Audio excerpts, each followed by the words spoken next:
Chapter 59. Goku sighed, crouching over Vegeta's still body. He's gone. I'm sorry about all this, Vegeta. I wish I'd been stronger. You wouldn't have had to die. I hope you'd understand, but I can't risk bringing you back to life with the Dragon Balls. You've caused too much pain. As he reached forward and closed the fallen prince's eyes, Vegeta's final words played over and over in his mind. You had your own code of honor, and I understand it, respect it, even, but I can never follow it. It just isn't in me to become like you. Whether that's a strength or a weakness, it's just who I am. Still, I won't forget you, or what you used your last breaths to tell me. You were ruthless, yes, but you had the heart and soul of a true scion. When his internal monologue was done, he spoke, seemingly to the air. To answer the questions I know you must have, yes, I know you're there. No, I didn't tell Vegeta. I figured he deserved to think he'd won. And no, unless you give me a reason, Dr. Mew, I'm not going to finish you, yet. Dr. Mew, now back in his original baby body, having evidently abandoned Broly's, climbed out from behind a boulder. You're good. Though I was concealing my energy. Goku smiled. Not very well. You might want to work on that. Looks like you aren't immune to the injury suffered by your hosts. You look pretty beat up. My main host, yes. Mew shrugged. When I'm just remotely controlling a group, I feel their pain, but don't actually suffer the injury. With full possession, it's different. And I'm guessing bailing out of Broly's body at the last second used up a lot of energy, too, right? Mew nodded with resignation. I know what you're getting at. If we were to fight, you'd win, even as damaged as you are, with ease, unless I possessed you. Fortunately for you, being half-dead like I am interferes with my abilities a little. Then we know where we stand. Way I see it, there's been enough bloodshed today. Goku extended a hand. Let's talk. Mew stared at the symbol of peace like it was some kind of mysterious foreign object. What? I see. Goku, Gohan, and Mew sat in a small circle. Goku had just finished telling a brief version of his life story. It's incredible that even a born and raised scion like your brother could become so noble. I'm not sure if I can believe that he sacrificed himself for a planet of innocence. It's all true, Goku insisted. Your continued existence is proof enough of that. Humph. Look, are you going to continue your vendetta? The weary fighter asked. I mean, there aren't any evil scions left in the universe. Mew took a long time to respond. I truly don't know. I think I would quite like to move on, perhaps rededicate my life to creation, not destruction. But I'm not sure if I can ever let go of so much hate. When I look at the two of you, so many emotions are warring within me. I just don't know what to think. And while we're asking questions, Goku mused, is Broly really dead this time? We thought we'd seen the last of him before, but he came back from that. Mew nodded. He's gone. I didn't abandon his body until after his passing. I felt the pain. Trust me when I say the universe is rid of that beast, and better for it. I don't disagree with you there. He only lived to cause pain. Hey, Gohan interjected, what about my friends? They were with me when Hachiyak took me out, are they here? Or? He didn't dare say it. They're alive, Mew assured him. They're sedated in a chamber beneath where the tower stood. It was underground, so our battle shouldn't have damaged it too much. Those three, at least, I have no doubt are blameless. And Vegeta's brother should be around there too, Gohan reminded them. It sounded like he wasn't a bad guy, really. We should try and help him, too. Mew shrugged. If you must. Hold it. The younger scion put up one hand. Do you hear that? That's right, viewers. The bird-like creature spoke excitedly into its headset, speeding towards the moon aboard the small news ship. Initial scans have revealed several extremely high-energy sources on the surface. Some of them seem to match almost exactly that of the Super Saiyan when he appeared on planet Nemea recently. However, as of a few minutes ago these signals have all vanished. We're going in for a closer look. You saw it here first, folks. The roughly oblong ship touched down ungracefully, landing jets sputtering as they struggled to support its weight. The news crew cautiously descended the ramp, brandishing recording devices and instruments of all kinds. Well, seems to be deserted so far. I'll start exploring. Wish me luck, Ga.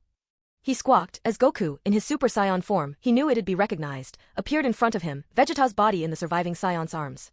Slowly, Goku laid the body at the reporter's feet, stood up, and vanished as suddenly as he'd appeared, all without a word. T the Super Saiyan. The reporter swallowed nervously. What speed? Abruptly, he remembered his audience, turning to the camera behind him. Well, you all saw it. Whatever events have transpired here, he looked like he'd just come out of the fight of his life. And it seems our mysterious protector has come out on top.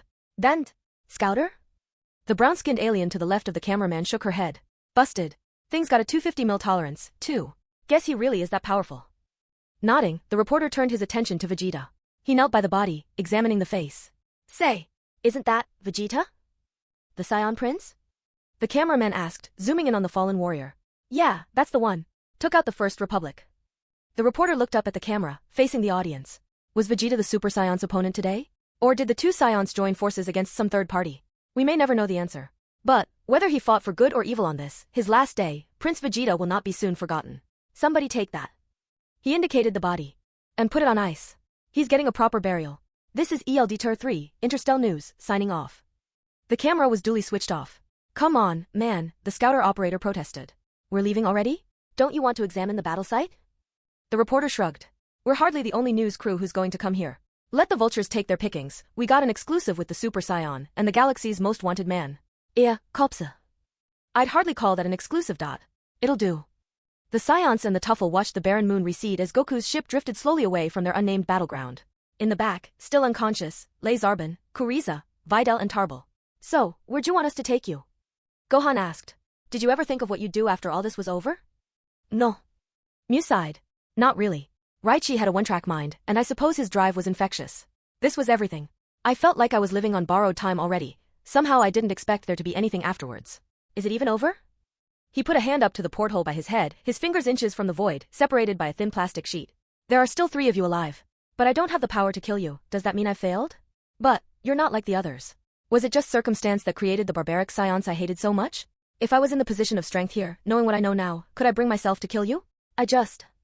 He shut his eyes, resting his head on the wall. So many questions. I'm empty, I'm lost. If it makes you feel better, we think of ourselves as humans first, Goku said, puzzling over the controls, mainly out of curiosity. There was an autopilot setting for an automatic return to Earth. I wish I could say I would never have done what the others did, but I really don't know what kind of person I would have been before I hit my head. If only things hadn't turned out this way. Mew whispered. We shouldn't have always been at odds. Imagine what our races could have done together. All those deaths, billions of lives, and for what? The only reward for the victors was slavery to Frieza, before he did the same to them. I just don't know what to do. He looked up, a strange look in his eyes. Are you all right? Gohan asked slowly, carefully.